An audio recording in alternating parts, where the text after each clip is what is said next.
Okay, I'm back. Oh my goodness, what is going on today? All right, let me know if I'm sideways or not. I'm just gonna wait because I'm trying not to be not. I'm trying not to stress. Stressing live is not good. So we'll wait for people to jump on. This is take number 3. This is the first time I've had this problem, so it's telling me that my phone is rotated. Hey, how are you? So we're having thank you, Olivia. Much love to you, girl.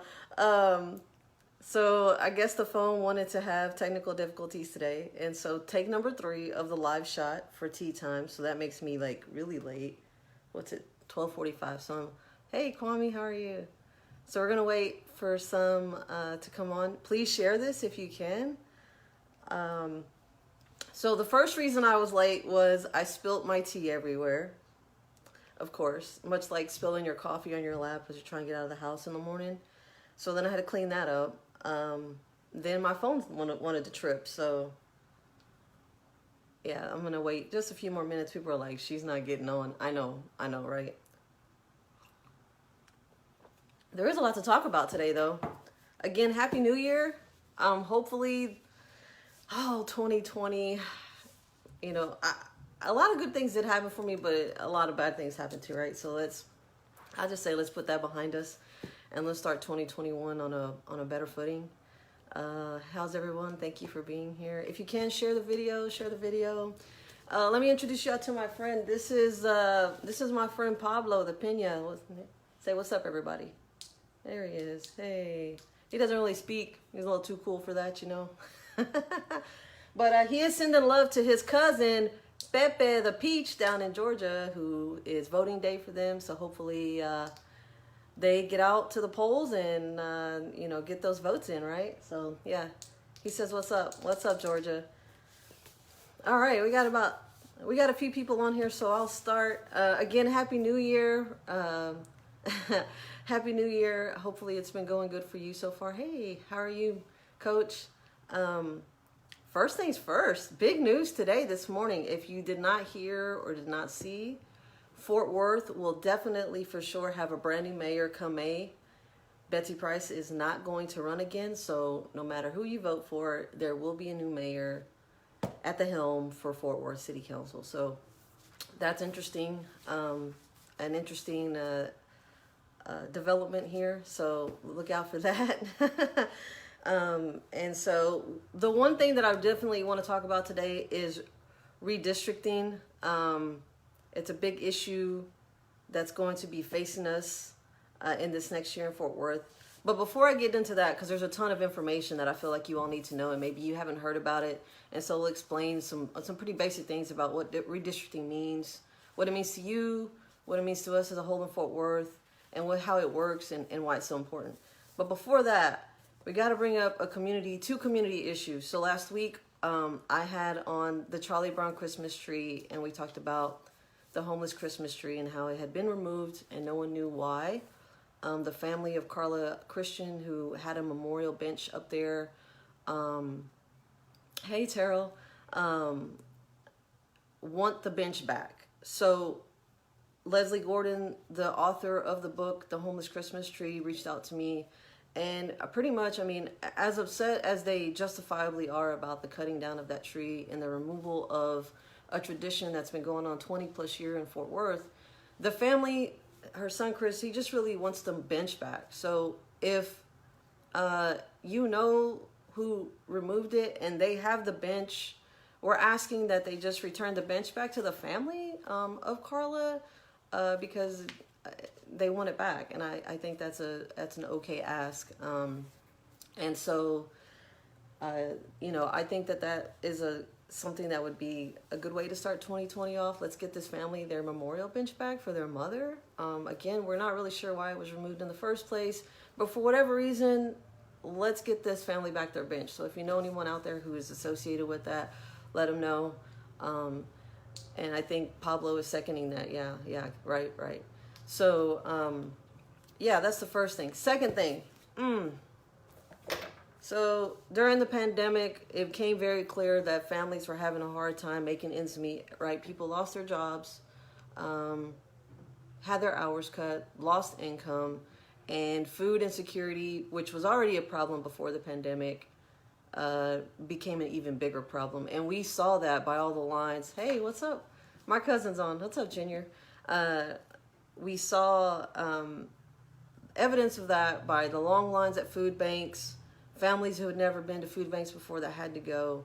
So in the midst of the pandemic, our fantastic, amazing community member, Ken Richardson, was inspired to start Funky Town Fridge. And basically what it is a community pantry, community fridge, where community members like you and myself go and take food, you know, milk, eggs, bread, baby food, things like that. And then other community members in need can go and get the food that they need so that they can feed their families. And so there's 3 fridges now. The first one started in Southside on Bryan.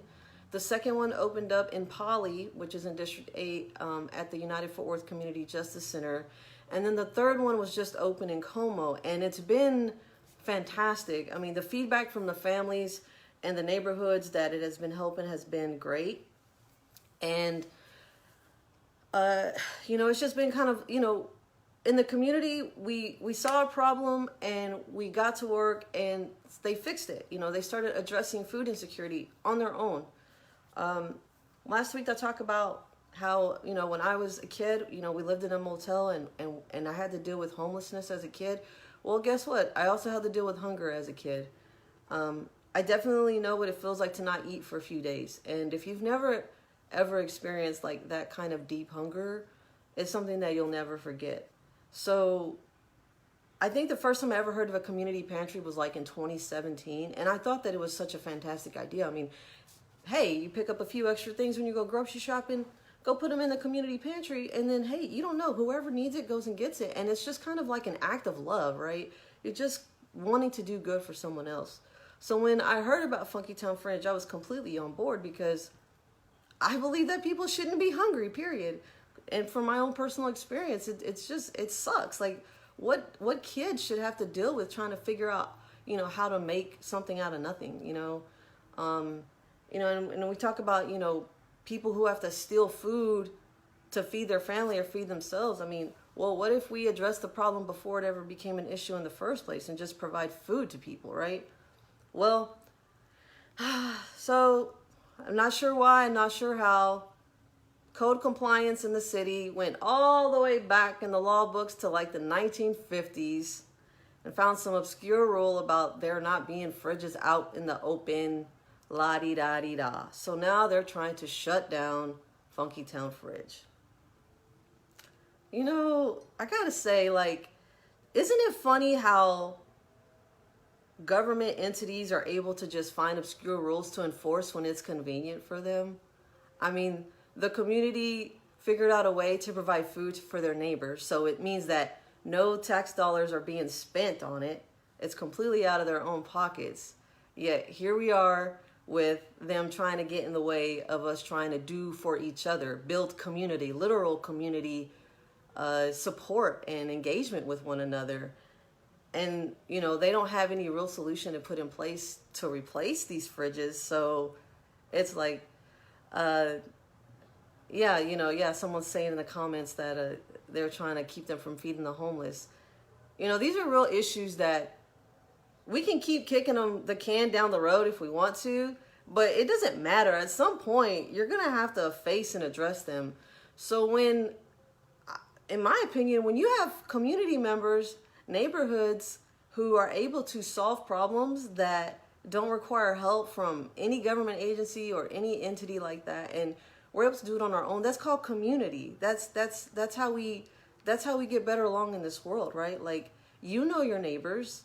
And if you don't, you should get to know them. And, you know, we have to meet each other's needs. That's how grassroots efforts, that's how community efforts started in your own neighborhood. And so for now, there to be a question as to what exactly, like, we have a problem with feeding people. I don't understand, you know, hopefully, you know, there can be a remedy to it. And they should be trying to work with this organization that's not helping like one part of Fort Worth. I mean, we're talking about 3 separate locations, South Side, East Side, and West Side. So that's, I think, District 9, District 8, and District 3 in District 3. So it's not like it's one. This is across the city. This is all of our neighbors. So, I just wanted to bring awareness to that. If you have, you care about something like that, go to the Funky Town Fridge website, and they're asking for testimonials right now to give them support. They have my support. I gave a testimony about being hungry as a kid. And luckily my kids won't ever have to deal with that, at least not as long as they're under my roof. In college, I think ramen is baloney is a passage, is a rite of passage, but that's neither here nor there. Nonetheless, that issue's going on too. So shout out to Funky Town Fridge and Ken Richardson. Okay, redistricting. So there was a redistricting 101 meeting last night for anyone in Fort Worth to be a part of. I do have notes, so I'll be looking down here because I don't want to forget anything. Oh, let me get there. Yes, okay. So, interesting. I have too many notes in here. So, redistricting, so here we go. The Race and Culture Task Force back in 2017 recommended, and the city through voting adopted the idea to add 2 new districts to Fort Worth. Here we go, here are my notes. So, come 2023, we'll go from 8 districts, which I know there's District 9, but it technically starts at 2. So it's districts 2 through 9, which give us 8 districts right now. So come 2023, through redistricting, we will add 2 new districts. So then we will then have 10 districts and 10 city council members. Which means that currently the districts, a lot of the districts that the boundaries that we know now are going to change, because there's some criteria that are needing to put in place that the redistricting task force that was put in place by city council, let me try to slow down here. They nominated one person, every city council member nominated one person to go on a task force to put forth criteria in writing the new districting lines. So the task force did that starting in around August through the end of the year. And all of those meetings are available at, I can't read my own writing. See, at fortworthtexas.gov/redistricting, if you want to get caught up on that. I did sit in one of those meetings, I think in September or October, and they put forth some criteria, and basically their criteria is that all districts need to be about the equal size, with one no more than 10% bigger than the other. And then we get into issues. The thing about redistricting is that you have to draw lines that are fair and that also don't pack districts and fragment them. So when we talk about marginalized communities and minority groups, the term minority opportunity districts comes up. And basically what it's saying is that areas of the city that have a high minority constituency should be able to vote for people in council or people that represent them, that stand for them, that help that community. And so there's a term called packing, where you concentrate that area which is higher than 90%, which isolates minority groups. And that violates the Voting Rights Act. There's a lot of stuff here that you'll have to go look up. There we go. Fort Worth, thank you. fortworth.gov/redistricting. It's in the comments. And then there's also minority opportunity districts, which mean that ideally at least these districts have 50% or higher of the minority group, but really you'd want 60 to 70% so that they elect someone in their district that represent them. So there's meetings coming up, January 11th, January 19th, which will be held in Spanish, and January 21st, all at 6 p.m. So the maps as we know them now are going to change, and I'm pretty sure, just based on what I've seen, District 4's boundary lines will change. The task force set forth the criteria about making sure that communities of interest are represented in the new districts. And basically what that means is it's hard to have communities that don't have the same needs in the same district, because then you have dueling interest. It's hard to focus, if the south part of a district has completely different needs from the north part of the district, then it's going to be hard for your representative to equally find a way to help both parts. It'll take a lot of work, which is also why it's important that you pick people who aren't afraid of doing a lot of work. But the way that you can mitigate that is by through this effort like redistricting is you draw lines that are fair, that keep communities of interest in the same district, that also help have representation of the minority group there too. Because I am Latina, Fort Worth has a high demographic of Latino population. So we need to go to these meetings and you need to speak about what you want your districts to look like. Yeah, someone just said District 4. Yeah, so District 4. So you've got the north part of the district, far north, up by, Heritage Trace Parkway, Golden Triangle, very suburban, lots of, lots of home divisions up there. And then you've got like the center of Carter Riverside, where it's like, right near downtown. And then you've got the east part of the district, which is actually the poorest part of the district, who has a completely different set of needs than the north part of the district does. And, again, somebody who wants to represent all portions of their districts will put in a lot of work to represent them, but it's hard, rightfully so. I mean, I'll give credit where credit's due. The north part of the district doesn't have the same needs as the east part of the district or the center part of the district. So again, these redistricting lines are super important.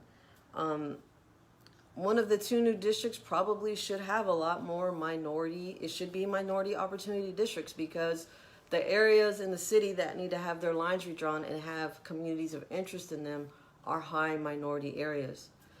So January 11th, the 19th, and the 23rd, you have the opportunity to literally speak on what the next 10 years Fort Worth is going to look like. It's up to you. It's up to us to say we want this. And the task force, unfortunately, will not be part of drawing the ultimate maps. There will be a session where citizens, whoever wants to, could learn the software and how to draw the maps. So you can literally go and draw the boundary lines for however you want the new districts to look, as long as they meet the criteria that's set forth for them. So like I said, right now it's that all of them are equal size, and that no one is 10% bigger than the other, that there's no packing, that there's no fragmenting of neighborhoods or even, I think, precincts, if I remember correctly. The screenshot's on my phone, so I can't look at it right now. And that there's communities of interest within these district groups. Thank you for being here. And so we have to show up. You have to show up and speak on this if you want, these lines to be drawn fairly. There's a lot of talk about how the past lines violated the Voting Rights Act. And mind you, this is a problem not just locally, but it's a problem on the state level. It's a problem on the national level too, because we're all broken down into districts. House District 33, Mark Vesey, where I live, is the congressional house in DC. That's the district. Then you've got your state districts, 90, 92. I didn't look at those before I came on, but those are the ones right off the top of my head. So Kay Granger, Mark Vesey are the DC congressional representatives for the Fort Worth area. Then you've got state, Nicole and Ramon, who are at the state level that represent us. And so again, we have to be a part of this process. You literally decide can decide what goes forth. And so not a lot of people know about this. So I was here today to kind of bring awareness to that. Again, the website is fortworthtexas.gov/redistricting if you really want to get more information on it. And, you know, be part of the civic process. You know, if you don't get involved and you're not a part of it, then you can't really say anything, you know, at the end of the day, because you didn't show up and speak up. And, you know, and I'm going to talk to the Latinos out there right now. Again, there's an opportunity to have, you know, real Latino representation. Overlap, you know, some districts overlap, right? And so, you know, as far as being a part of a minority group myself, you know, we have to show up and speak up for ourselves.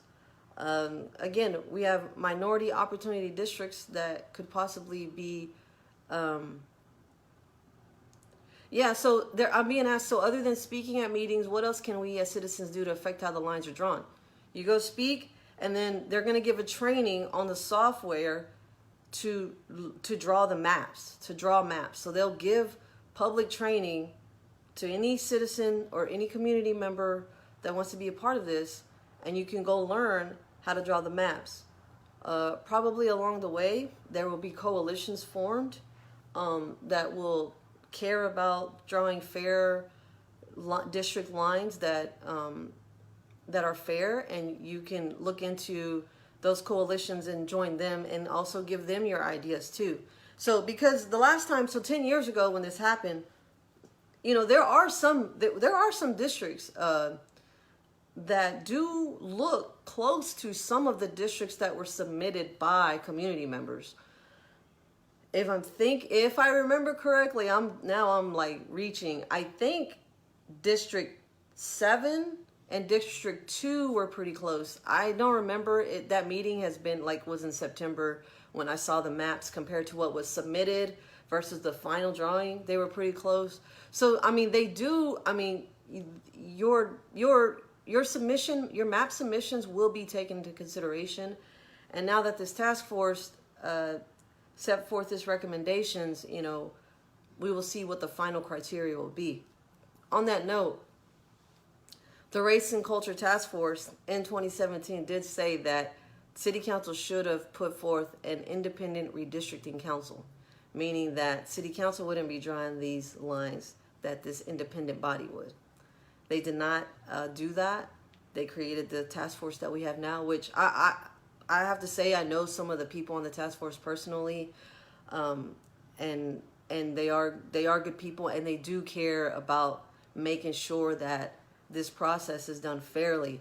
So if, you know, they have been working their butts off. I've talked to a few of them again over the months, because this is something that I've cared about. Yeah, there we go. Yep, give them some dap there. But they were on last night, and they literally, you know, Lorraine, who's the head of the task force, literally said, hey, come talk to us. We want to hear from you. They want this information out. They don't feel like it's been put out enough. And so again, today when I came on, I was like, this is what I want to talk about, is redistricting with all of you guys. Yep, again, hey. Yeah, Pablo's chilling back here. He's excited.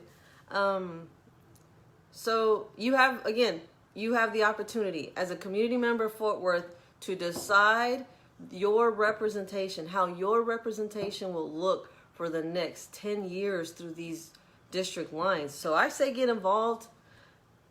You know, it doesn't, you know, the opportunity only comes around every decade to be able to be involved in a process like this. So I say let's get down, let's get dirty, let's learn a few new things, and let's say that, you know, we were part of drawing new district lines in 2021. Also, worth noting, the current city council and mayor will not be the ones drawing the new lines. So you, in May, have the opportunity to vote for the people who will be drawing these lines. It can be the person that's still there or someone new. You know, so a new candidate. So you have so much opportunity this year to be involved and literally the future of what Fort Worth landscape will look like, your representation, what your districts look like, what your neighborhoods look like. So, you know, I encourage all of you to do that. No matter who you vote for, I mean, for my district, I hope it's me. But for whoever you vote for, I mean, that person's going to be the one that's drawing these new lines. So do they care about fair lines? Do they care about minority opportunity districts? Do they care about not violating the Voting Rights Act? You know, these are all considerations that you will have to take into mind when you go cast your ballot in May or in April for early voting. So yeah, so there's a little bit on redistricting. Again, there's a ton of information there, and this is not the right amount of time to get it all in, but that just kind of is a big, like, you know, cliff note on what that is. So yeah, I think that'll be the thing that we wrap up with. Again, Mayor Betsy Price is not running for mayor, so we will have a new mayor in May, whoever that will be. Hopefully we have a few new, yeah, she's not running again.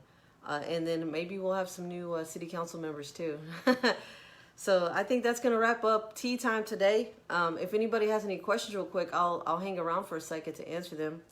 Pablo says bye. He's going to hang out with me today.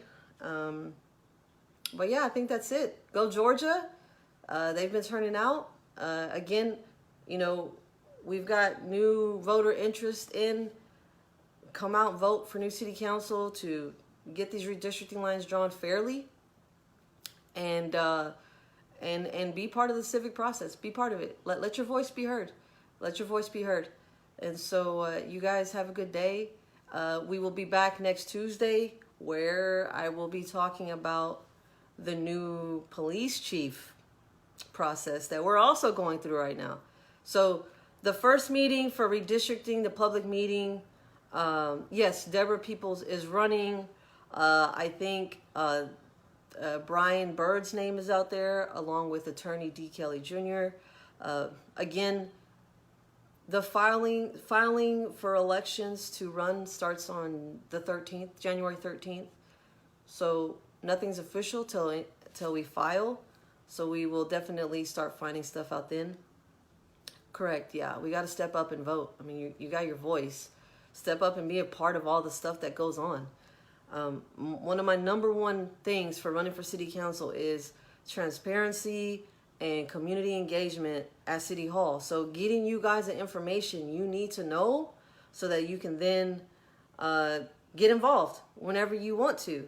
That's like one of my number one goals. Is like, we got to get this information out to you guys. And so you don't know what you don't know. And if you're never told about it, how can you ever know? Well, here we go. Here's redistricting. Like I said, I gave you a few nuggets. Pina. Yeah, my little pineapple friend said, what's up? Hey, Roderick. He's saying hi.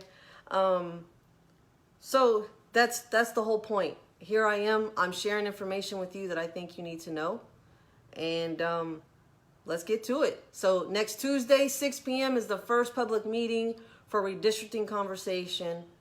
I will remind you guys next Tuesday on that tea time about that. But then I will also be going into the discussion about our new police chief for Fort Worth PD, because that's also important too. What do you want your community policing to look like? Do you want it at all? Do you want, that conversation can go 5 million different ways. So that's going to be it. I'm going to wrap up tea time. Thank you guys for being here today with me. Thank you for dealing with my goofiness and my technical difficulties. I'm going to say goodbye. Pablo says bye. Go Georgia. Y'all have a good day. Thank you.